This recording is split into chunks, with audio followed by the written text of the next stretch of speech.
Hello, welcome. Hello, everyone. Welcome to back to speech number 9. Sorry for the Wi-Fi issue. So today we're going to talk about like red versus like blue state. As in like American politics, you may know, red stand for Republican and the blue stand for Democrat. And this is really important when we talk about politics, and that matters when it comes to like the election and congressional district election, anything.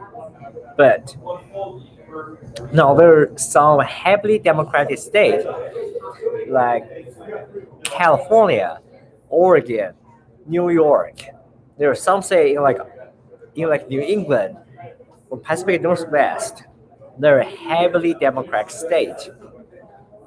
Well, for like a state, like a mountain in the deep south, like Montana, or Wyoming, Alabama, Arkansas, they're red state because they believe they vote for Trump or like the Republican or like Republican candidate. Yeah, but now there's something it's really alarming. It is some some states they are Democrat state, but they're really not a Democrat. Why? Because in a city or like a county, because they can have a multiple congressional district. If a state have more than five congressional districts or more than five electoral votes, and why this would happen, and it is like the rural area tend to be more red, and the urban area tend to be more not red. It's more like deep blue. That is what this trend is. If we look at like the Minneapolis, the Twin Cities area, the third, fourth, and the fifth congressional district, it is Hennepin and Ramsey County. It is deep Democrat. But if you look out to Monticello, to San Martin's Arborville, to up north, to Wright County, to Stearns County, and down far south, Chanhassen, this is Carver County. They're all deep red state. Why they're red and they're like blue? Because people in the urban area, people in the rural area, for example, in Kansas or in northern Oklahoma, they need economy because they have the anxiety over the economy. Because what does President Trump say? It's like make America great again. It is to make the economy great again, not anything else. Because Trump and any Republican leaders only care about like economy and money. That's why they think that we need to rebuild like the red wall to maintain this economy status, and more place like this, like New York, like like Los Angeles. So if you're in like innermost area of LA, it is most racially diverse, but this is controversial and it is more heavily Democrat. But if you go to outer ring of LA, and things can change. It can change from deep purple or blue to deep red. Because when it came to rural area, red occupied everything. Red just ruled everything. Now, I think that the big trend for like the electoral college map is some state they're called like a battleground state. Why they call like a battleground state? Because okay, number one, the vote received for both political parties they're in a really small margin. So, for example, for Michigan last year, Biden and Trump only have a very small margin, and Georgia really tight margin. And battleground state it is like they are swinging between red and red and blue. And once one side get more vote, that party get won the state.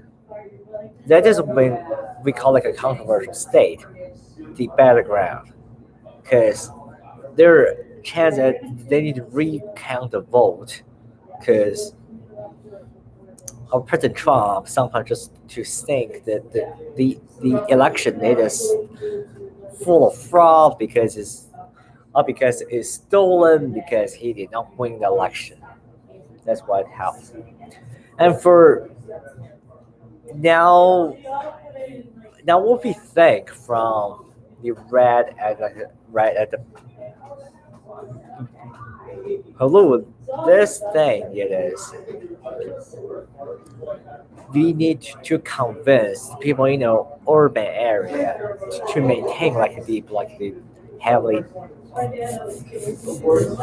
democratic voted, because if you lose those vote, we are kind of a bedrock of like the Biden's vote. If you lose the people in the twin cities in the urban, and there's no confidence, there's not going to be like sure whether like the next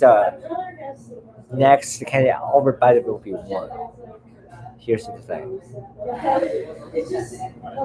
ratings at blue state. It is the current stage of the political interest map.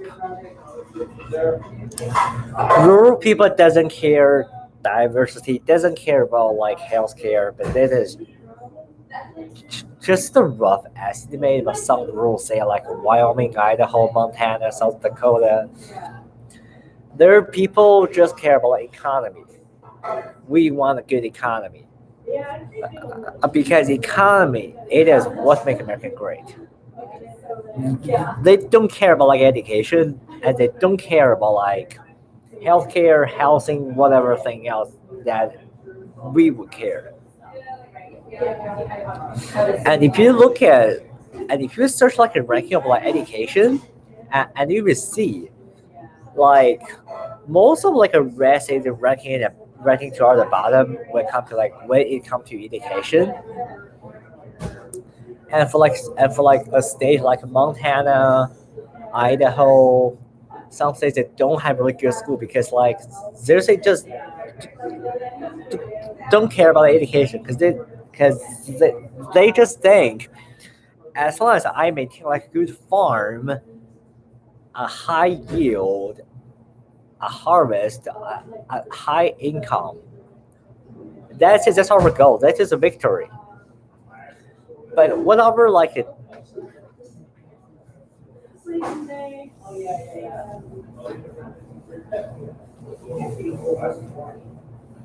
but what we think it is, we want to have a equity and equality in education, have a healthcare to make it like a statewide that everybody want it. We want to make the healthcare, housing to be equitable, to be reasonable, no racial discrimination. It's our goal, but some Republicans they just rarely care. But that is some of the cases I think because I'm not very interesting. I'm not very interested in like Republicans thing because I'm not their fan of that.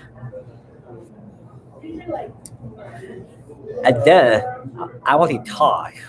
So like how I didn't make like a little prediction about like a 2024 election, because like now like a police brutality it is is seemingly decreasing, but it still does exist. If there's like an increasing of like a police brutality in the upcoming 3 years, then I would just say, well,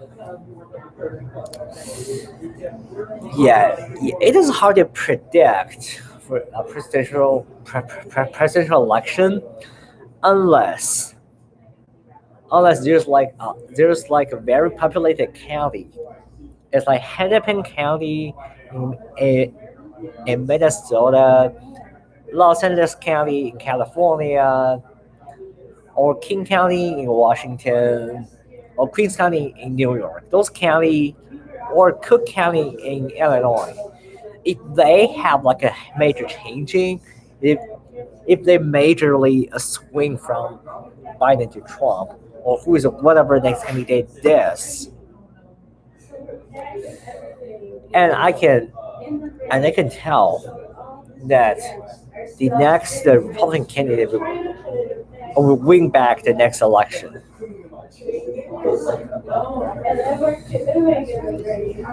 And lastly, at the point I want to say,